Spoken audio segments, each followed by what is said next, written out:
अजीब तरह का माहौल है। लोगों ने अपने लोगों के लिए बाउंड्री लगा रखी है, मना कर रखा है, फला मौलवी को मत सुनना, नहीं तो फिर गुमराह हो जाओगे।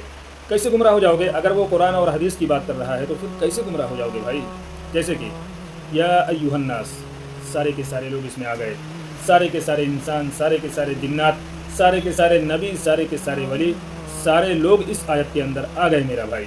या अय्युहन्नास अंतुमुल फुकराउ इलल्लाह, सारे के सारे लोग अल्लाह के फ़कीर हैं, अल्लाह के मुहताज हैं।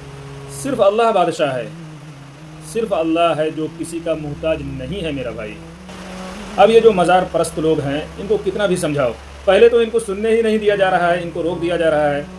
इनको कितनी भी दलीलें दो, हदीस कुरान से दलीलें पेश करो, ये नहीं समझते। एक तो सुनते ही नहीं तो समझेंगे कैसा?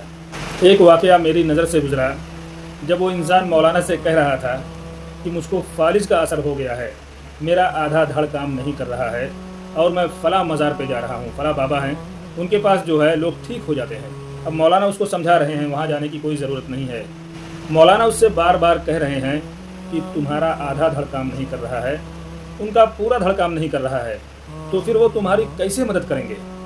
मौलाना उसको बार बार कह रहे हैं कि अगर उनकी उंगली भी काम कर रही होती तो फिर उनको दफन करने की ज़रूरत नहीं थी। कुरान और हदीस से दलील दे रहे हैं, बार बार समझा रहे हैं, लेकिन वो समझने के लिए तैयार नहीं है। ये जो लोगों ने बाउंड्री लगा दी है ना कि सुनना ही मत, अरे मेरा भाई जब तक सुनोगे नहीं तो समझोगे कैसे? अच्छा, लोग ये भी कहते हैं कि शहीद ज़िंदा है, शहीद को मुर्दा मत कहो। किसने कहा कि शहीद को मुर्दा कहो? अल्लाह पाक खुद कह रहा है शहीद ज़िंदा है, शहीद को मुर्दा मत कहो, लेकिन तुम लोगों को इसका शऊर नहीं है। हम लोगों को क्या पता मेरा भाई कि वो लोग किस हालत में हैं? ये तो अल्लाह को पता है ना कि वो जन्नत में है, आलमी बरज़ख में है, कहाँ पर है, ये अल्लाह को पता है। इसका शऊर हम लोगों को नहीं है। अच्छा, जब तक वो ज़िंदा थे उन्होंने बहुत जद्दोजहद की, दीन को फैलाने के लिए बहुत मुजाहिदा किया, बहुत सब्र किया, यहाँ तक कि अल्लाह की राह में शहीद हो गए। तो अब ज़रा उन्हें सुकून से रहने दो मेरा भाई, बार बार क्यों डिस्टर्ब करते हो? अगर वो सामने होते ना मेरा भाई, तुम्हारी इस हरकत पर तुम्हारी गर्दन उड़ा देते कि अल्लाह का बनाया हुआ बंदा मेरे सामने हाथ फैला कर खड़ा है। वो ख़ुद भी अल्लाह के अलावा किसी के आगे हाथ नहीं फैलाते थे। सबसे ज़रूरी है जो रास्ता उन्होंने बताया उस पर चलने की ज़रूरत है मेरा भाई, उनसे मांगने की कोई ज़रूरत नहीं है। हाजत को पूरा करने के लिए अल्लाह ही काफ़ी है। और तौहीद के मामले में अल्लाह पाक किसी तरह का कोई कंप्रोमाइज़ नहीं करेगा मेरा भाई।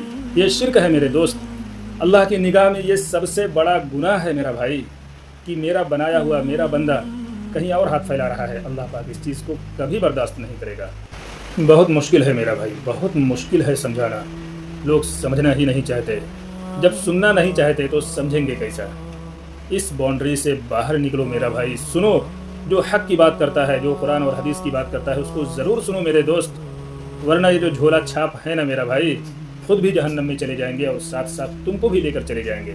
उम्मीद करता हूँ कुछ तो समझदार लोग होंगे जो बात को ज़रूर समझेंगे इंशाअल्लाह।